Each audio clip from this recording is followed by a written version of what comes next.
traz um outro destaque aqui no TJ Aparecida, que tem a ver, inclusive, com a pergunta de hoje para você de casa. Um relatório da ONU revela que cerca de mais de 2 bilhões de pessoas ainda não conseguem ter acesso a uma dieta saudável por causa do custo dos alimentos e das desigualdades sociais. Mas, diante dessa realidade, será que é possível a gente manter uma alimentação mais equilibrada sem comprometer o nosso orçamento? É sobre esse assunto que a gente vai conversar agora com a Fabiana Poltronieri, que é nutricionista e diretora da Asbram. Doutora, o sobrenome está correto? É Poltronieri mesmo? Boa tarde, seja bem-vinda. Olá, boa tarde a todos. O sobrenome é Poltronieri. Doutora, boa Está tarde. correto. Doutora, a gente começa aqui falando, sobre esse relatório da ONU que mostra que uma dieta saudável ainda é inacessível para bilhões de pessoas. Quais são os principais fatores que explicam esse cenário que a gente acompanhou por esse relatório? Olha, a sociedade brasileira agradece essa oportunidade, em particular a Associação Brasileira de Nutrição, a Asbram, que está aqui por mim representada. É muito importante vocês abrirem espaço para essa temática, porque o acesso a uma alimentação adequada e saudável ainda é um desafio para boa parte da população. A boa notícia, meus caros ouvintes, deste relatório é que a fome tem diminuído ao redor do mundo, embora muito vagarosamente. Mas o relatório aponta que há uma diminuição, que é diferente nos diferentes continentes, mas que o Brasil, mais uma vez, permanece fora do mapa da fome. É importante ressaltar para os nossos ouvintes que estar fora do mapa da fome não significa que não haja fome no Brasil, mas que nós estamos num patamar abaixo do indicado pela Organização das Nações Unidas para um país ser considerado como presente no mapa da fome, ou seja, nós diminuímos muito o número de pessoas em vulnerabilidade, naquilo que a gente chama de insegurança alimentar, e hoje o Brasil novamente permanece fora do mapa da fome. Volto a dizer, com o desafio de diminuir ainda mais. Pois bem, o que impacta nessa decisão, o que impacta nessa possibilidade de nós termos acesso a uma alimentação adequada e saudável? Muitas questões. O Brasil, por exemplo, ele é líder em produção de commodities, então as pessoas pensam que nós somos líderes de produção de alimentos, mas na verdade estamos produzindo commodities, quando o alimento é visto como mercadoria, não é? A soja, o milho, e embora essa seja uma informação preocupante, 75% dos alimentos que chegam à mesa da população brasileira vêm da agricultura familiar. Então, nós temos hoje um desafio para garantir o acesso a alimentos in natura, alimentos minimamente processados e combater os ultraprocessados. A escala 6x1 também pode ser vista aí como um impeditivo da boa alimentação, né? Por quê? Porque nós precisamos de tempo para elaborar as refeições, nós precisamos de tempo para fazer as refeições e nós precisamos, sobretudo, de acesso ao alimento. Então, nós precisamos melhorar o acesso e garantir que a população brasileira tenha acesso àquilo que preconiza o Guia Alimentar para a População Brasileira. E só para terminar, famoso arroz e feijão no prato do brasileiro, garantindo saúde e bem-estar.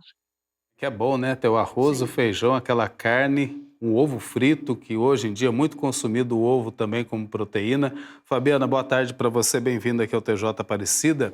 Existe essa percepção, né, Fabiana, de que o Brasil, aqui no Brasil, comer bem é sempre um pouco mais caro, né? Então eu pergunto para você, o que é mito, o que é realidade, quais escolhas podem ajudar a economizar sem perder essa qualidade nutricional? Essa pergunta é fundamental, eu agradeço, e nós podemos pensar em não glamourizar a refeição. Eu diria que o grande glamour da alimentação brasileira é nós termos esse prato com essa diversidade de norte a sul, com alimentos regionais. Então, a população que puder, que procure obter, adquirir, preparar, consumir alimentos regionais. E é por isso que nós temos uma particularidade, por exemplo, no Nordeste, com uma população que faz normalmente tapioca, cuscuz, uma população da região Sul, por exemplo, que prepara polenta, a região Sudeste, e cada região terá a sua particularidade, a sua regionalidade garantida, assim como os nossos colegas da região Norte têm no açaí uma grande fonte de nutrientes com uma frequência de consumo, de acesso muito diferente da nossa. Nós temos que lutar por uma agricultura sustentável, uma agricultura orgânica, com menos uso ou com sem uso, portanto, de agrotóxicos e de insumos químicos, garantir uma alimentação mais natural possível no sentido da produção. Não é? O Brasil é particularmente rico porque nós temos alimentos em diferentes regiões, plantamos alimentos, colhemos, mas temos que garantir o acesso. Então, veja, hoje não é possível você estar no metrô em São Paulo, sair da catraca e encontrar uma banca de alimentos ultraprocessados, com baixa densidade de nutrientes, ricos em calorias, ricos em sódio, em sal, né? Ricos em gordura, e ser mais fácil você encontrar uma coxinha mais fácil e mais barata do que o acesso a alimentos in natura. Então, nós temos que escolher os alimentos pela forma de processamento, dar preferência para os alimentos in natura. Claro que há desafios para isso, há desafios de tempo, há desafios de praticidade, há desafios monetários, há desafios de distância. Nós temos, só para finalizar essa minha fala, um problema de desertos alimentares, de pântanos alimentares, que são aquelas regiões onde nós temos uma grande dificuldade de ter acesso a alimentos in natura.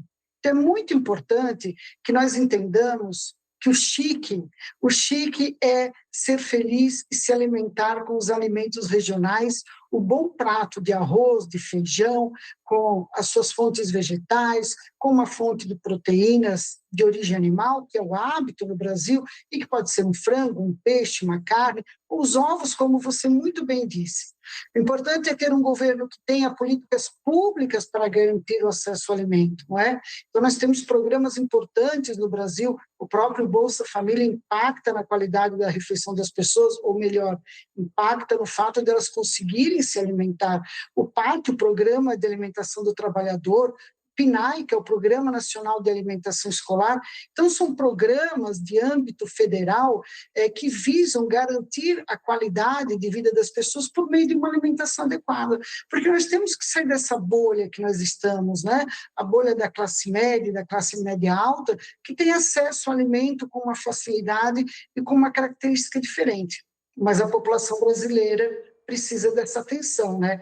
E essa chamada de vocês, dieta saudável, ainda é um desafio para bilhões de pessoas, é uma verdade.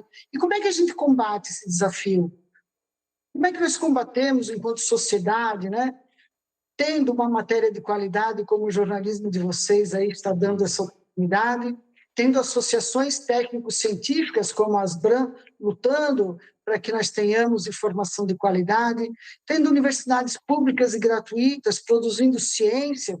Eu ainda ontem estava no Rio de Janeiro participando do Encontro Nacional dos Estudantes de Nutrição e ouvi lá deles a preocupação. Direito humano à alimentação adequada e saudável. Então, nós precisamos lutar para o acesso, para que essas pessoas tenham acesso. Nós não podemos particularizar o problema com a alimentação.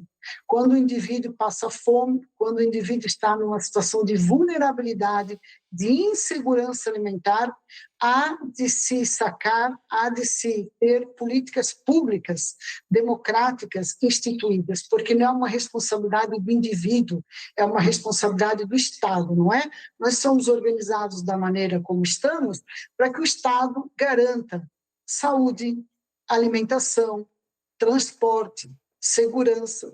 É por isso que nós lutamos. Sim. Fabiana, muito obrigado pela sua participação. O direito de todos se alimentar, né? Sim. E o simples pode pesar muito na balança, né? O simples, a alimentação simples, ela faz uma grande diferença também, é muito saudável. Obrigado, viu? Seja sempre bem-vindo aqui na TV Aparecida.